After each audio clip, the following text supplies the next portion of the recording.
So I'm excited to be out at Little Prince today with Reggie. And Hi, Reggie, Ryan. what are we making today? We're going to make a sedum wreath. Excellent. And so what do we have over here? Okay. First of all, this is a moss wreath, and this one's not been soaked, so it's Okay. really dry. It's very, very dense, and we recommend that you soak these for probably 6-8 hours at least, so that they're nice and wet. And when they are wet, they're very, very heavy. So.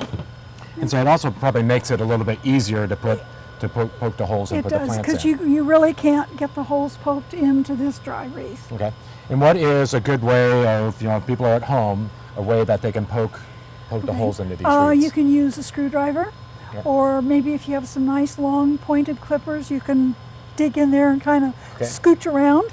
So you make a hole that's about, 1.5 to 2 inches. And it looks like you have a fancy tool here Yes. that's able to do that. We think this is a bulb planter. But it seems to work. It works really, well. yeah, works So it well. looks like you're just poking it Right, into there, right, uh-huh, and then you're able to kind of open up the little right, moss holes there. right.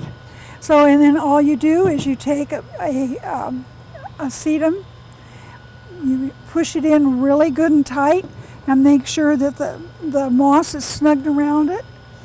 And so then you can just kind of Yeah. alternate poke holes. Right, right. And then what kind of plants have we chosen today to put in here? We're using hardy sedums and sempervivums. I'll just go around and keep making you some holes here to Okay, sounds keep you good. filling it in. And then does it matter how close or how far apart you're Well, you putting want these? to put them a couple inches apart, and you need to really stagger them, some on the side, some a little more towards the top, so that when they all grow in together, there won't be any spaces showing. And it looks like you've chosen kind of a nice mixture of different colors and Right. different textures between some of the sempervirens and some of the Exactly. sedum. Yes. So it's kind of personal choice Yes, then it as is. to what you It want. is. Yes, by all means. Okay. And I suppose you could go and make one if you wanted all red hens and chicks, you could do that too. You could, but it would be, I don't know that it would fill in real well. The sedums really help fill it in. They kind of spread out and grow around. So it looks like some of these that you've planted earlier kind of have that effect have. that's going on. So this has been planted up for. Right, and you see here there's a sempervivum here, and the sedums have kind of filled in around it. And these, of course, have gotten way larger. Right, so after they've grown and kind of all filled in. Right.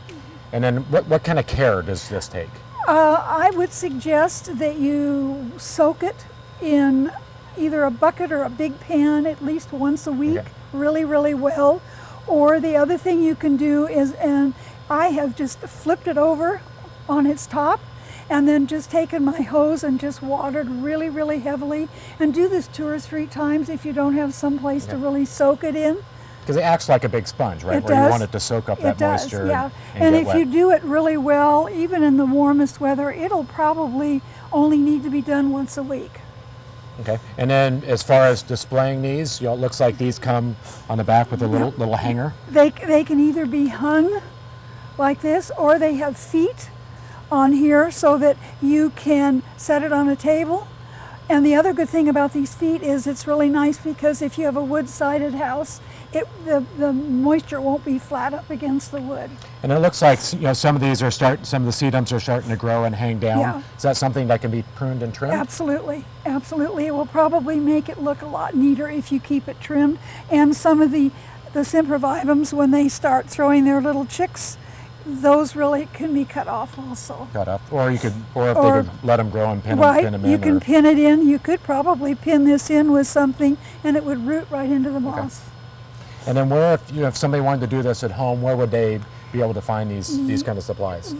We offer the planted ones already on our website, Little Prince Plants to Go, or we can sell you the empty ring and the plants as well. Or you can go to your local garden center and buy your plants there. So here's a great winter project that you can do this winter. It's hardy, it's easy to do. If you want to find the plants or the products, you can go on littleprinceplants.com or visit your local garden center.